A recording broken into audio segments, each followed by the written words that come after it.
नमस्कार, capital TV Uttar Pradesh की special story देख रहे हैं आप और मैं हूं आपके साथ दिव्या सिंह। कहते हैं प्यार और दोस्ती में इंसान सरहद नहीं देखता, मजहब नहीं देखता, प्यार तो उम्र भी नहीं देखता। लेकिन बात अगर प्यार और दोस्ती की हो तब ना, जहां धोखा है वहां प्यार या दोस्ती कैसे हो सकता है।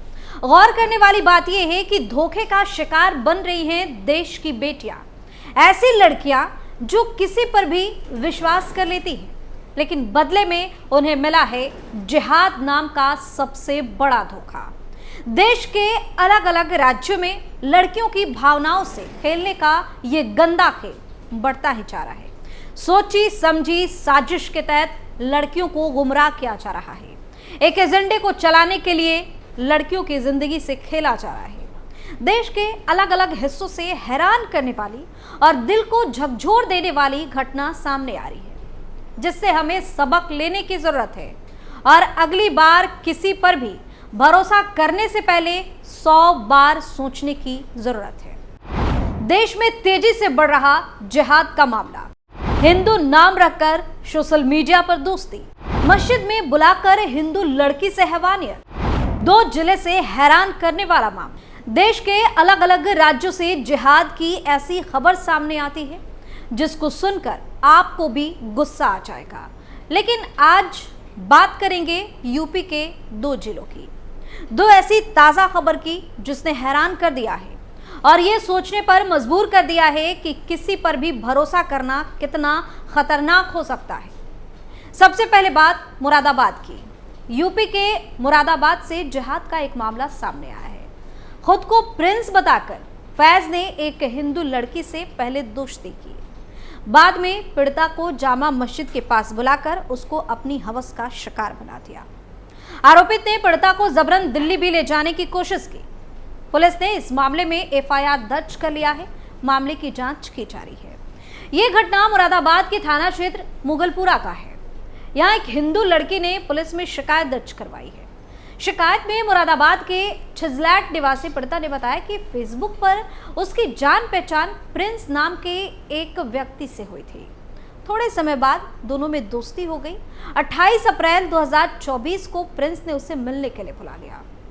यहाँ प्रिंस पीड़िता को जामा मस्जिद क्वार्टर के पास लेकर गया और पीड़िता से हैवानियत की। पीड़िता जैसे तैसे प्रिंस बने फैज के चंगुल से निकल गई।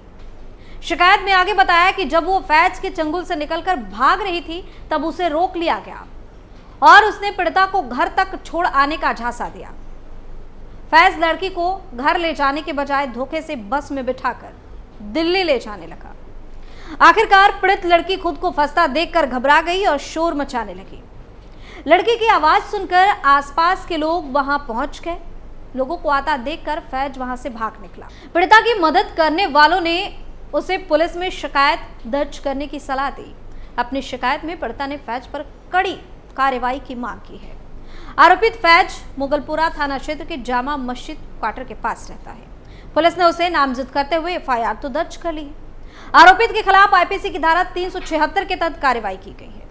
मुरादाबाद पुलिस के मुताबिक मामले में जांच और अन्य जरूरी कार्रवाई भी की जा रही है। ये तो पहला मामला था।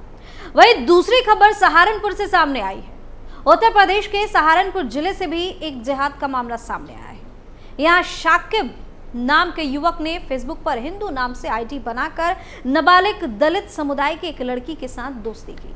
शाकिब की असलियत जानने के बाद नाबालिग पीड़िता उससे दूरी बनाने लगी। इससे नाराज शाकिब ने 3 मई 2024 को साथियों सहित पीड़ित के घर में घुसकर हैवानियत करने की उसके साथ कोशिश की। विरोध करने पर लड़की की जमकर पिटाई भी कर दी, जिसके बाद 6 मई को मामले की शिकायत थाने में की गई। पुलिस ने एफआईआर दर्ज करके मामले की जांच शुरू कर दी है। ये मामला सहारनपुर जिले के थाना क्षेत्र सदर बाजार का बताया जा रहा है। 6 मई को नाबालिग पीड़िता अपनी मां और हिंदू संगठन के सदस्यों के साथ शिकायत करने थाने पहुंचे। पीड़िता ने बताया कि काफी समय पहले उसे सागर नाम की फेसबुक आईडी से फ्रेंड रिक्वेस्ट आई। कुछ ही दिनों में दोनों में बातचीत होने लगी। सागर पीड़िता को मिलने के लिए भी बुलाने लगा। एक दिन लड़की ने शाकिब की फेसबुक प्रोफाइल ठीक से चेक की तो उसे सच्चाई पता चल गया, यानी कि उसे पता चल गया कि ये मुस्लिम है। पीड़िता को पता चल चुका था कि जिसे वो सागर समझ रही थी वो असल में शाकिब था। शाकिब की पोल खोलने के बाद पीड़िता ने उससे दूरी बनानी शुरू कर दी। कुछ दिनों तक शाकिब ने पीड़िता का पीछा किया, लेकिन उसकी दाल नहीं गली। इसके अलावा वो अलग अलग मोबाइल नंबरों से नाबालिग को कॉल करके परेशान भी करने लगा। वहीं एक दिन तबीयत खराब होने पर नाबालिग पीड़िता दवा लेने के लिए जा रही थी, तब रास्ते में रोककर शाकिब ने उसकी पिटाई कर दी। फिर 6 मई को शाकिब पीड़िता के घर पर अपने 4 साथियों के साथ आ धमका। लड़की घर पर अकेली थी। शाकिब ने पीड़िता से हैवानियत करने की कोशिश की, गलत तरीके से उसे छूने लगा। लड़की ने जान बचाने के लिए शोर मचाया तो शाकिब ने साथियों सहित उसकी बेरहमी से पिटाई कर दी। फिर भी नाबालिग पीड़िता चीखती रही, जिसकी चीख पुकार सुनकर लोगों को जमा होता देख शाकिब अपने साथियों सहित वहां से भाग निकला। इसके बाद लड़की अपनी जान बचाने के लिए पड़ोस में रहने वाली एक महिला के घर पहुंची, लेकिन यहां भी शाकिब पहुंच गया और फिर से पीड़िता की पिटाई कर दी। पिटाई के बाद आरोपित ने लड़की और उसके परिवार वालों को जान से मार डालने की भी धमकी दी। पिटाई, धमकाने और गालियां देने में शाकिब के 4 साथी भी शामिल थे। पीड़िता ने आगे बताया कि आरोपित वीडियो रिकॉर्डिंग होने की बात कहकर उसे ब्लैकमेल करता था। वह लड़की के साथ उसकी मां को भी गंदी गंदी गालियां देता। जानकारी के अनुसार पीड़िता बेहद गरीब परिवार से है। उसकी मां लोगों के घर में झाड़ू पोछा और खाना बनाकर परिवार चलाती है। 6 मई की दोपहर जब वो काम से घर लौटी तो पीड़िता नीचे बैठी थी और घर का सारा सामान बिखरा हुआ था। लड़की अपनी मां को पकड़कर रोने लगी और सारी घटना बताई। नाबालिग पीड़िता की मां का दावा है कि उन्हें अभी भी शाकिब की तरफ से धमकियां मिल रही हैं।